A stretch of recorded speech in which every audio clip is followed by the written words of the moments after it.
Aliyekuwa kiongozi wa Kiislamu ambaye pia ndiye anayeiongoza Iran, huyu si mwingine ni Ayatollah Ali Khamenei, mtu anayetajwa kuwa na msimamo mkali ambaye daima amekuwa mwiba kwa mataifa ya Magharibi. Hii ni TriGen Media na mimi ni Hamisi Mbega. Ayatollah Ali Khamenei ndiye kiongozi wa dini. Mbali na kuwa kiongozi mkuu wa utawala wa Iran, yeye ndiye anayefanya uamuzi wa mwisho kuhusu maamuzi ya kisiasa nchini Iran.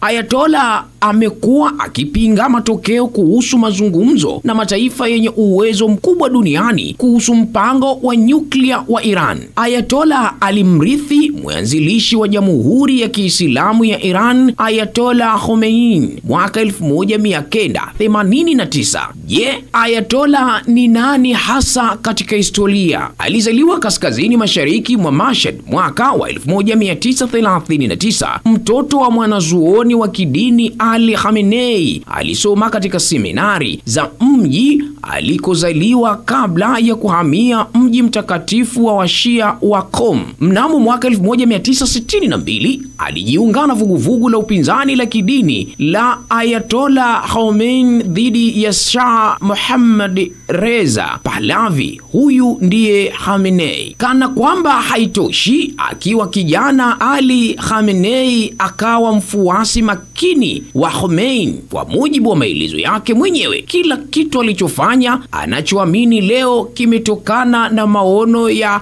Khomeini kuhusu Uislamu.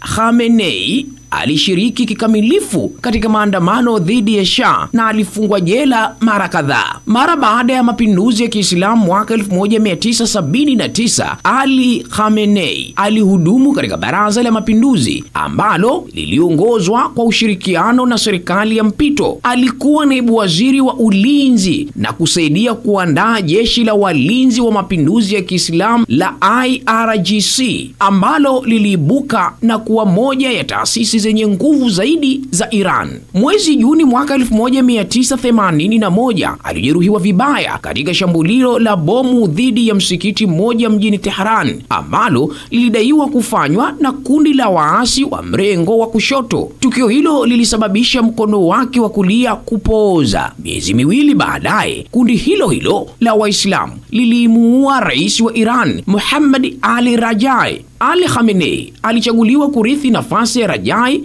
na alishikilia nafasi ya waziri mkuu wa wakati huo, Mir Hussein Mousavi, ambaye alihisi kuwa alikuwa anashinikiza mageuzi mengi ya mfumo wa Iran. Baada ya kifo cha Khomeini mnamo Juni 1989, baraza la wataalamu, yani baraza la maulama, lilimchagua Ali Khamenei kuwa kiongozi mkuu mpya, ingawa hawakuwa wamefikia daraja linalohitajika miongoni mwa maulama wa Kishia ambayo katiba ilitamka Melja el-Taklid, chanzo cha kuigwa, au Ayatollah mkuu. Ili kurekebisha hali hiyo, katiba ilirekebishwa na kusema kiongozi mkuu alipaswa kuwa mwanazuoni wa Kiislamu na kumwezesha Ali Khamenei kuchaguliwa. Pia alipandishwa hadhi kutoka cheo cha ushekhe cha Hujjat al-Islam hadi Ayatollah. Katiba ya Iran pia ilibadilishwa ili kufuata wadhifa wa waziri mkuu na kuweka mamlaka makubwa katika mamlaka ya urais. Hii ni TriGen Media na mimi ni Hamisi Mbega. Kuwa wa kwanza kufuatilia taarifa zetu, kusubscribe, kulike na kushare.